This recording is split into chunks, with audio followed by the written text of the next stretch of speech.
Ya baik, Assalamualaikum warahmatullahi wabarakatuh. Ketemu lagi anak-anak dengan materi mata pelajaran PKN.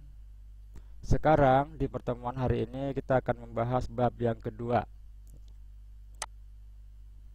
Bab yang kedua yang judulnya adalah menumbuhkan kesadaran terhadap Undang-Undang Dasar Negara Republik Indonesia tahun 1945. Nah, itulah yang akan kita bahas hari ini bersama-sama. Ya, ingat sebentar lagi kita akan menempuh PTS ya. Jadi kalian harus benar-benar menyimak materi ini dengan baik. Kalau perlu sedikit agak dihafal hal-hal yang sangat penting yang berkaitan dengan Undang-Undang Dasar 1945. Baik, segera kita mulai. Siapkan semua buku-bukunya, buku pelajarannya, buku paketnya, buku tulisnya, alat tulisnya ya. Ya, kita mulai. Oh iya, sebelum kita mulai, tentunya tidak lupa kita berdoa apa yang kita pelajari hari ini semoga mendapatkan kemudahan, mudah dicerna, mudah dihafal, mudah diingat, dan mudah difahami. Baik, mari kita buka buku kita bersama bareng-bareng ya tentang bab yang kedua. Nah, ini merupakan isi dari bab yang kedua, yaitu menumbuhkan kesadaran terhadap Undang-Undang Negara Republik Indonesia tahun 1945.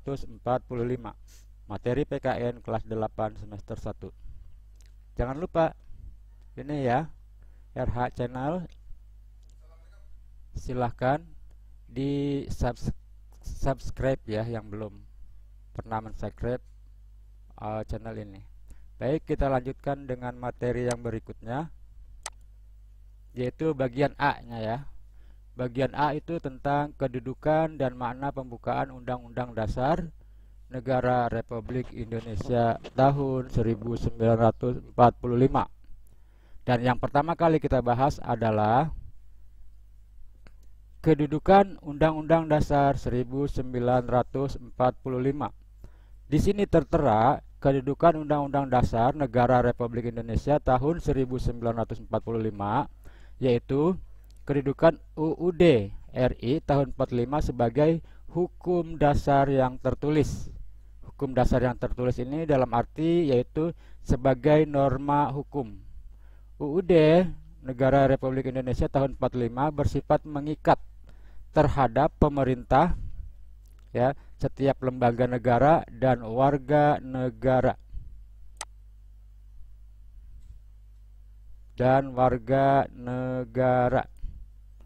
Undang-Undang Dasar Negara Republik Indonesia tahun 1945 berisi norma-norma yaitu sebagai dasar dan garis besar hukum dalam penyelenggaraan negara yang harus ditaati dan dilaksanakan. Itu kedudukan Undang-Undang Dasar Negara Republik Indonesia. Ya, kedudukannya ya. Yang berikut, kedudukan lain dari Undang-Undang Dasar Negara tersebut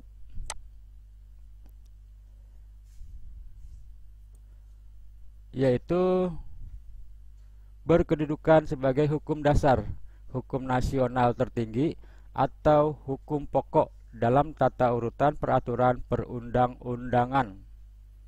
Ya, yang berikutnya ini bagian yang ini mohon difahami, kalau bisa dihafal nih ya. Materi selanjutnya yaitu kedudukan, masih dalam kedudukan ya. Kedudukan Undang-Undang Dasar Negara Republik Indonesia tahun 45 sebagai hukum dasar yang tertulis, yaitu sebagai hukum dasar Undang-Undang Negara Republik Indonesia tahun 1945 merupakan sumber hukum yang tertinggi. Setiap produk hukum dan setiap kebijakan pemerintah. Undang-Undang RI tahun 1945 sebagai alat kontrol, yaitu mengecek apakah norma hukum yang lebih rendah sesuai dengan ketentuan Undang-Undang Dasar Negara Republik Indonesia tahun 1945. Segera dicamkan materi tersebut ya, dicatat kalau perlu yang penting-penting. Nah, yang berikutnya yang akan kita bahas adalah yang bagian kedua, yaitu hubungan Undang-Undang Dasar 1945 dan Proklamasi Kemerdekaan. Perhatikan di sini, bacalah naskah proklamasi berikut ini di bawah ini ya. Proklamasi kami bangsa Indonesia dengan ini menyatakan kemerdekaan Indonesia. Hal-hal yang mengenai pemindahan kekuasaan dan lain-lain diselenggarakan dengan cara saksama dan dalam tempo yang sesingkat-singkatnya. Jakarta, hari 17 bulan 8 dan peranan tahun Pancasila sebelum 45. sebelum Indonesia. Atas nama Artinya bangsa Indonesia, Soekarno. bagian-bagian yang ada 7 Nah, itu ini sudah berlaku. Sudah simak dengan baik isi teksnya, isi naskahnya. Apakah makna dari kedua alinea proklamasi tersebut? Silakan.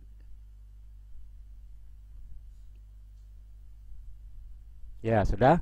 Nah, sekarang sebelum kita bahas lebih lanjut, ya, kita perhatikan dulu ada beberapa pertanyaan yang harus kita jawab bersama. Yang pertama yaitu, apa informasi yang diperoleh dari pembukaan Undang-Undang Dasar 1945 dan proklamasi? Apakah ada persamaan atau hubungan isi kedua naskah tersebut? Dan yang ketiga, benarkah proklamasi kemerdekaan memiliki hubungan yang erat dengan pembukaan UUD 45? Nah, tentunya sebelum menjawab pertanyaan ini, silahkan dibaca dulu, silahkan dihafal kembali tentang isi pembukaan Undang-Undang Dasar 1945 dan dikaitkan dengan proklamasi kemerdekaan. Ya. Yang perlu kita garis bawahi adalah proklamasi kemerdekaan Indonesia itu memuat dua hal pokok. Ya, diantaranya pertama, pernyataan kemerdekaan bangsa Indonesia. Dan yang kedua adalah tindakan yang segera dilakukan dengan pernyataan kemerdekaan. Jadi isi pokok dalam proklamasi itu terdapat dua poin penting. Ya, baris pertama atau alinea pertama itu adalah maknanya pernyataan kemerdekaan bangsa Indonesia. Dan baris yang kedua maknanya adalah tindakan yang segera dilakukan dengan pernyataan kemerdekaan tadi. Bagaimana yang selanjutnya? Apakah benar-benar proklamasi kemerdekaan itu ada hubungannya dengan Undang-Undang Dasar 1945? Kita lihat bagian berikutnya. Amati isi uraian pembukaan Undang-Undang Dasar 1945 alinea 1 sampai dengan alinea yang ketiga. Perhatikan. Nah, dibuka bukunya, silahkan. Yang ada isi tentang pembukaan Undang-Undang Dasar 1945. Jika sudah kalian baca, jika sudah kalian hafal, maka pada intinya dalam Undang-Undang Dasar 45 itu seperti berikut, ya. Pada dasarnya alinea 1 sampai dengan alinea yang ketiga, Undang-Undang Dasar 45 itu merupakan uraian yang terperinci dari kalimat yang pertama, proklamasi kemerdekaan. Nah, proklamasi kemerdekaan baris yang pertama atau alinea yang pertama tadi itu kan bunyinya, proklamasi kami bangsa Indonesia dengan ini menyatakan kemerdekaan Indonesia. Nah, sesuai tidak nih dengan isi Undang-Undang Dasar 1945 dari alinea pertama sampai dengan alinea yang ketiga? Ya, silahkan dibaca sambil dikaitkan antara kedua hal tersebut. Yang kedua, isi pokok Isi pokok kedua proklamasi kemerdekaan yaitu tindakan yang harus dilakukan antara lain dengan menetapkan undang-undang yang memuat pembukaan Undang-Undang Dasar 45 dan Proklamasi Kemerdekaan merupakan satu kesatuan yang bulat. Makna yang terkandung di dalam pembukaan Undang-Undang Dasar 1945 merupakan amanat dari Proklamasi Kemerdekaan. Proklamasi Kemerdekaan mengamanatkan kepada Undang-Undang Dasar 1945. Lalu alasan berdirinya Negara Kesatuan Republik Indonesia yang diproklamasikan tanggal 17 Agustus 1945. Alasan berdirinya Negara Kesatuan Republik Indonesia yang diproklamasikan tanggal 17 Agustus 1945. Mengapa dikatakan demikian?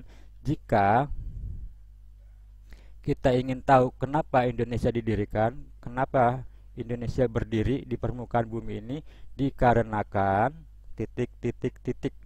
Ya, untuk mengetahui alasan-alasan tersebut silakan dikaji secara lengkap tentang Undang-Undang Dasar 1945. Berikut pasal-pasalnya, berikut ayat-ayatnya dan lain sebagainya. Ya. Baik, yang berikutnya mengubah pembukaan Undang-Undang Dasar 1945 pada hakikatnya adalah membubarkan Negara Kesatuan Republik Indonesia. Di sini maksudnya jika ada kelompok yang ingin mengubah pembukaan Undang-Undang Dasar 1945, pada hakikatnya mereka akan membubarkan Negara Kesatuan Republik Indonesia.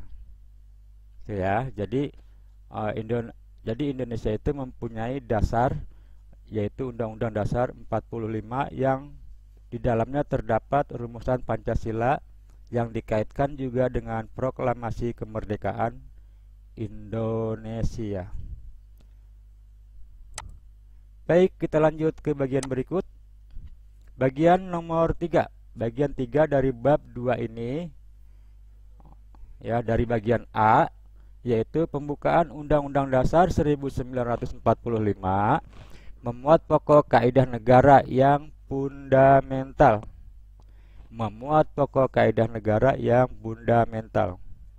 Pembukaan Undang-Undang Dasar 1945 telah memenuhi persyaratan, yaitu A. Berdasarkan sejarah terjadinya. Kita lihat berdasarkan sejarah terjadinya bahwa pembukaan Undang-Undang Dasar tersebut ditentukan oleh pembentuk negara PPKI yang menetapkan Undang-Undang Dasar 1945 telah mewakili bangsa Indonesia. Jadi apapun yang sudah dilakukan oleh PPKI, mereka ya sudah merupakan perwakilan dari seluruh rakyat Indonesia. Yang kedua atau B, berdasarkan isinya, pembukaan Undang-Undang Dasar 1945 memuat asas falsafah negara, yaitu Pancasila, asas politik negara, dan tujuan negara. Dan yang ketiga adalah pembukaan Undang-Undang Dasar 1945 pembukaan menetapkan adanya suatu Undang-Undang Dasar Negara Republik Indonesia. Maksudnya pembukaan Undang-Undang Dasar 1945 itu menetapkan adanya suatu Undang-Undang Dasar Negara Republik Indonesia. Bisa dipahami ya? Bisa tidak? Ya, semoga bisa semua. Kemudian pokok kaidah yang fundamental yang terdapat di dalam Undang-Undang Dasar 1945, yaitu ini pokok-pokok kaidah yang fundamental ya.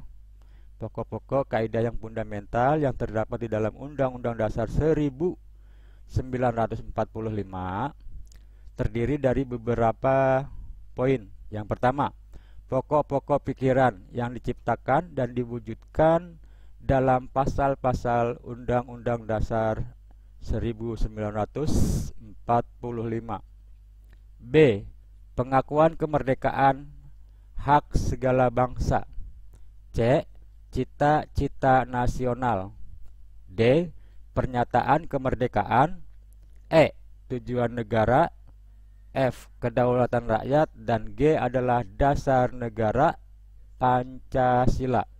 Itulah pokok kaidah fundamental yang terdapat di dalam Undang-Undang Dasar 1945.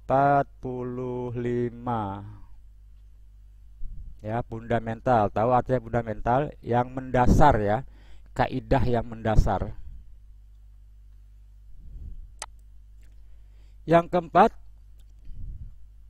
dari bagian A ini yaitu makna alenia pembukaan Undang-Undang Dasar 1945. Kali ini kita akan mengetahui apa sih makna yang terkandung di dalam pembukaan Undang-Undang Dasar tersebut, mulai dari alenia yang pertama, kedua, ketiga, sampai dengan yang keempat. Baik, kita simak bersama ya. Alenia yang pertama, alenia 1. Alenia pertama pembukaan Undang-Undang Dasar 1945 menunjukkan keteguhan dan tekad bangsa Indonesia untuk menegakkan kemerdekaan dan menentang penjajahan. Silakan dipahami. Alenia pertama itu maknanya adalah seperti yang tadi sudah dijelaskan. Alenia kedua mengandung apakah alenia kedua dari pembukaan Undang-Undang Dasar 1945? Ya. Maknanya adalah alenia yang kedua menunjukkan ketepatan dan ketajaman penilaian bangsa Indonesia bahwa perjuangan bangsa Indonesia telah mencapai tingkat yang menentukan.